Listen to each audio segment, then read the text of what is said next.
Oi, eu sou Fernando Oliveira, esse daqui é o Defesa Física e hoje eu vou falar como funciona um movimento circular. O movimento circular, como o nome já diz, vai ser a análise de um movimento a partir de um círculo, a partir de um objeto se movimentando num trajeto circular. E o que vai alterar a partir daí é que as análises não vão ser mais baseadas, por exemplo, em metros ou em quilômetros. Também pode ser. Porém, no movimento circular, outro tipo de análise que você pode fazer é quantos graus o objeto se desloca em uma certa quantidade de tempo, ou como ele se desloca, quantos graus ele está se deslocando. Por isso que eu coloquei isso daqui aqui.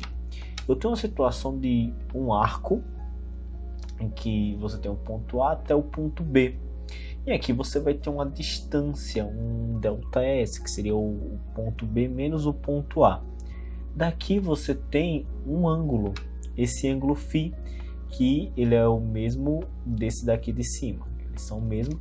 E você vai ter um raio, que indica a distância entre o centro desse círculo fictício aqui, que era para ser um círculo, mas a minha mão, você pode ver, ela desenha muito bem.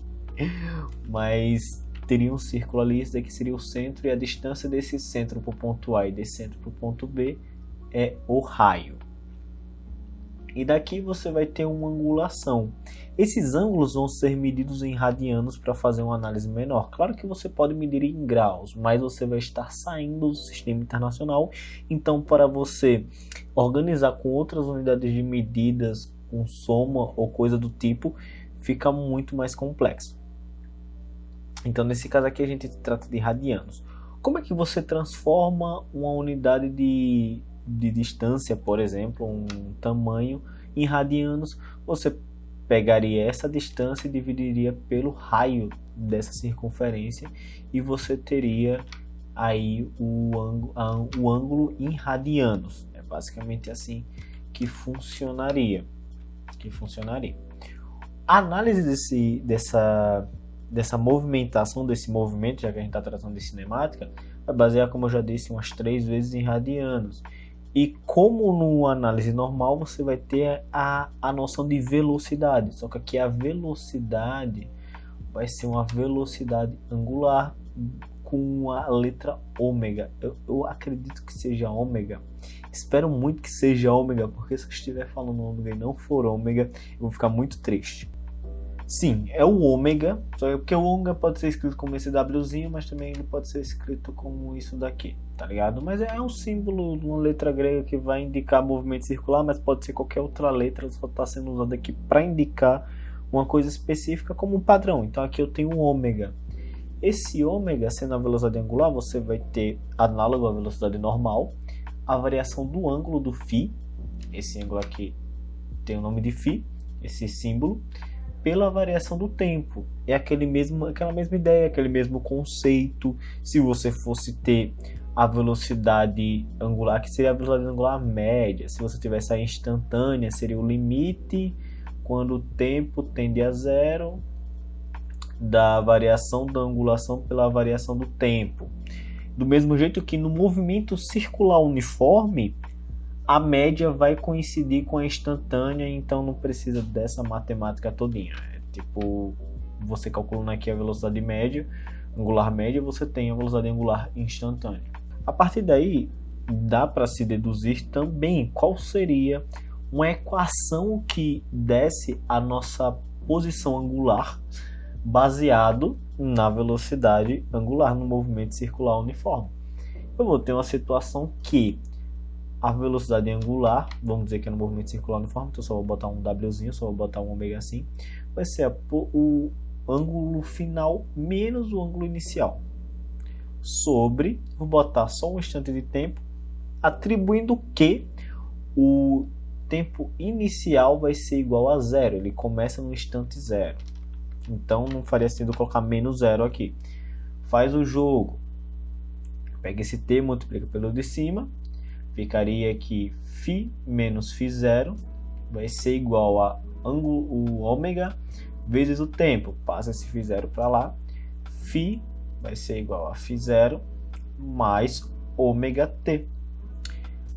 Equação horária da posição, só que com ângulos, baseado em ângulo. Eu não consigo fazer uma reta, eu estou muito triste com isso. Mas você tem aqui a equação da posição do objeto baseado no tempo que decorrido e baseado na sua posição em ângulos, porque é bem parecido, é praticamente igual à noção de posição mesmo, que seria o S igual a S0 mais VT. A única coisa que altera é essa questão do ser medido em radianos aqui, não é exatamente posição em metros. Porém, como já foi dito, se eu quiser transformar essa posição em ângulo, eu vou ter que dividir essa posição pelo raio da circunferência. Se eu tiver, deixa eu escrever aqui, depois eu apago porque eu tenho que colocar aqui período e frequência, mas se eu tiver aqui S igual a S0 mais VT, a equação horária dos espaços. Se eu dividir todo mundo pelo raio, o que vai acontecer? Vou dividir pelo raio aqui, vou dividir pelo raio aqui, vou dividir pelo raio aqui. A posição inicial pelo raio, a posição final pelo raio vai ser o ângulo final. O ângulo inicial aqui, velocidade dividido pelo raio é exatamente a velocidade angular. Então, chega nessas conclusões aqui, que se você tiver uma equação horária dos espaços, mas for num círculo, se você dividir todo mundo pelo raio do círculo, você vai ter a equação horária dos espaços com a situação de velocidade angular e de posição baseada no ângulo do objeto. Daqui a gente já pode tirar algumas conclusões de que, eu vou apagar porque é melhor do que descer, chega em algumas conclusões de que a velocidade angular ela vai ser a variação da angulação sobre a variação do tempo, correto? Que vai ser a mesma coisa da velocidade escalar dividido pelo raio da circunferência. Aqui a gente já tem uma situação. Mas eu vou mostrar primeiro agora o que é período e frequência, que vai adicionar mais coisas aqui. O período é análogo à ideia de tempo e a frequência é análogo à ideia de velocidade. O período, é escrito normalmente como um T mais robusto, ele é o tempo necessário para que o objeto que esteja girando nesse trajeto dê uma volta completa. Uma volta completa é 2π. Então vai ser 2π dividido pela velocidade angular. Porque é aquela questão, tipo, velocidade é a variação do espaço sobre o tempo. Então o tempo vai ser a variação do espaço sobre a velocidade. Aqui eu vou ter essa situação. O 2π é igual a 360 graus, só que escrito em radianos, porque π é 180 graus, 2π 360, então aqui eu tenho uma volta completa. Então a velocidade angular também pode ser escrita como 2π sobre o período, porque vai ser uma volta completa e o período seria o tempo necessário para se dar uma volta completa. Então aqui eu já tenho outra ligação a se fazer. A frequência vai ser exatamente igual a quantas voltas o objeto consegue fazer por segundo ou por minuto. Quantas voltas o objeto faz em um período de tempo. Então vou ter a situação que vai ser o número de ciclos, número de voltas, tanto faz, é uma frequência, dividido pela variação do tempo. Eu troquei a cor do negócio. Dividido pela variação do tempo. Então agora eu não estou tratando de ângulos, estou falando de ciclos. Então o resultado disso vai ser quantos ciclos ele faz num período de tempo. Enquanto o período pode ser medido em segundos, minutos ou horas, porque aqui você vai ter uma unidade de tempo, e sendo segundo o sistema internacional, a frequência vai ser medida em rotações, porque você está tratando de rotações, ciclos, rotações por segundo, rotações por minuto, rotações por hora, com a ênfase em rotações por segundo, que pode ser escrito como Hertz, em homenagem ao Hertz. Em homenagem ao Hertz, você tem uma escrita que é Hz, que indica exatamente rotações por segundo, que é quantas rotações o objeto faz em um segundo. Mas a gente pode chegar daqui que, se eu quiser a frequência e uma variação de tempo aleatória, mas com o período. Sabemos que o período é o tempo necessário para que se faça uma volta. Então a frequência vai ser igual a uma volta, um ciclo, dividido pelo período. Então a gente tem essa relação aqui. Inclusive a palavra que eu queria lembrar disso daqui era relação. Temos essa relação aqui, que a frequência é exatamente igual a um período. Da mesma forma que o período, 1 sobre o período. O período vai ser igual a 1 sobre a frequência. E daí já volta para outra situação. Se o período é igual a 1 sobre frequência, vai ser um inverso, então isso daqui vai ser exatamente igual a 2π vezes a frequência, porque eu inverti, enquanto que seria 1 sobre período. 1 sobre período é exatamente igual a frequência, porque aqui vai ser meio que a distância que ele percorre, o ângulo que ele percorre, que seria o 2π, multiplicado por a frequência que ele faz essa rotação. Então você teria uma situação de que você tem a velocidade angular sendo radianos por um período de tempo, e você vai ter aqui os radianos multiplicados por essa frequência, que seriam rotações por um período de tempo. Seria aqui uma rotação, um ciclo, de certa forma. Agora eu vou mostrar outra situação que é de extrema importância se saber quando se trata de movimento circular. Desculpa pelo desenho não tão belo, mas eu vou explicar o que são esses desenhos aqui. Aqui, esse daqui, imagine que existe um círculo aqui, com uma corrente que liga ele a outro círculo. E aqui você teria um círculo mais à frente menor, que estaria ligado a um círculo maior atrás. Caraca, eu fiz tudo errado. Você tem um colado, você tem aqui um ligado por uma corrente. Por que eu estou fazendo isso? Porque vamos imaginar o que está acontecendo aqui. Se eu tiver esse círculo aqui conectado com a corrente que vai passar por aqui vai ser a mesma corrente que vai passar por aqui, correto? Ele vai estar girando, o negócio vai estar indo e ele vai estar girando. Imagina uma bicicleta, uma corrente de uma bicicleta, ele está girando. E ela não vai ser diferente. Então, cada movimento que ela fizer aqui é o mesmo que ela faz aqui. Isso é análogo a dizer que, se eu tenho um ponto, deixa eu até mudar a cor, fica melhor. Se eu tenho um ponto que está transladando, que está se movimentando nessa corrente, ele está, se for um movimento uniforme, a todo momento ele está movendo-se à mesma velocidade, porque ele vai estar movendo ao mesmo espaço pelo mesmo tempo. Quando esse daqui se move para esse daqui, se esse espaço for igual a esse, então eles também se moveu. Esse daqui se moveu para cá e esse daqui se moveu para cá. Quer dizer que a velocidade nessa corrente vai ser constante, a velocidade em cada ponto da corrente vai ser exatamente igual. Então, a gente está tratando de velocidade escalar, lembre-se disso. A velocidade escalar dos dois círculos vão ser exatamente igual. A velocidade escalar de um vai ser exatamente igual à velocidade escalar do outro. A de um vai ser igual à velocidade escalar do outro. Só que você tem uma situação, se a velocidade escalar é igual,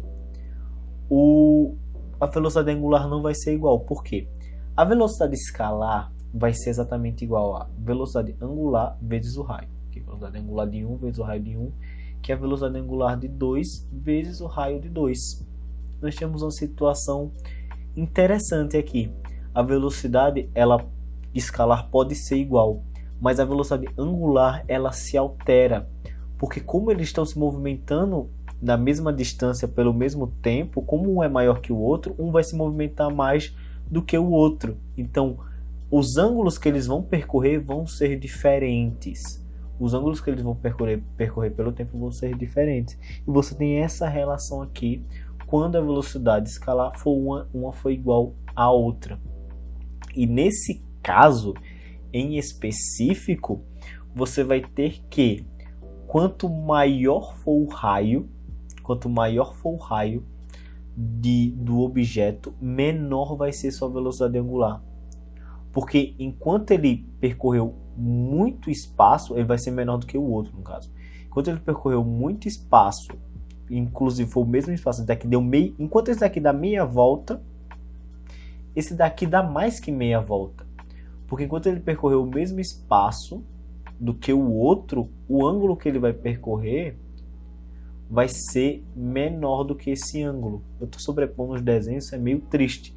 Mas o ângulo que ele vai percorrer vai ser menor e vai ser pelo mesmo espaço de tempo. Então, nesse caso, a velocidade angular maior vai depender do raio ser menor. O que difere nesse caso aqui, porque como estão colados, quando você gira, eles giram juntos.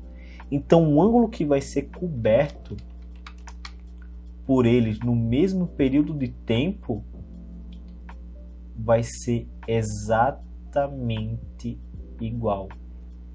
Vai ser o mesmo ângulo. Então, nesse caso aqui, quando tem um objeto colado no outro, você tem uma situação de que a velocidade angular de um é exatamente igual à velocidade angular do outro. E aqui você tem aquela relação. Velocidade angular é igual a velocidade sobre o raio. Então, a velocidade sobre o raio de 1 vai ser igual à velocidade de 2 sobre o raio de 2. E daí você chega na conclusão de que quanto maior o raio, maior a velocidade escalar. Nesse caso aqui, quanto maior for o raio do objeto, o ângulo, você pode ver aqui, ó, o ângulo é igual. Esse ângulo aqui é igual a esse ângulo. Mas essa distância aqui, que eu estou riscando, ela é bem maior que essa distância aqui. E eles percorreram no mesmo período de tempo. Consequentemente, a velocidade maior, num caso como esse, vai se tratar do objeto com maior raio, que tem uma circunferência maior, que é tchou, tá ligado? Enquanto nesse caso aqui, a velocidade escalar é constante e a velocidade angular, a maior vai ser do objeto que tiver o menor raio. Nesse caso aqui, velocidade angular é constante e a velocidade escalar maior vai ser do que tiver o maior raio. Isso é importante quando você vai fazer algum experimento ou construir alguma coisa que necessite de engrenagens, porque você vai ter que trabalhar com... É melhor usar uma corrente, porque eu vou querer aumentar a velocidade de alguma coisa baseada no raio dela, ou é melhor usar colado, porque eu quero aumentar a velocidade de escalar de algo baseado no raio dele, tá ligado? Aí que você vai decidindo que você vai montando suas coisas, sua aplicação mais prática. Mas é isso que eu queria falar nesse vídeo. Eu espero que tenha gostado, que tenha ficado entendível para quem está assistindo e que tenha gostado, que compartilhe com alguém que você acha que vai entender com esse tipo de explicação, com esse tipo de coisa. Se inscreva no canal se você quiser receber mais desses vídeos. Deixe seu gostei, compartilhe esse tipo de coisa. Se tiver o apoio aí embaixo e você acha que eu mereço um apoio monetário, vai lá, dá alguma coisa, você que sabe, não importa. Porque o negócio aqui é compartilhar a ciência com o máximo de pessoas possíveis. Se eu errei alguma coisa, se tem alguma coisa para pontuar, alguma dica para me dar, pode colocar nos comentários, que eu sou totalmente aberto para esse tipo de coisa. Até porque ciência é feita para as pessoas se ajudarem, para construírem algo, todo mundo junto. Então é isso. Se você gostou, muito obrigado. Se você não gostou, me ajude a fazer você gostar. Então é isso. Obrigado. Tchau.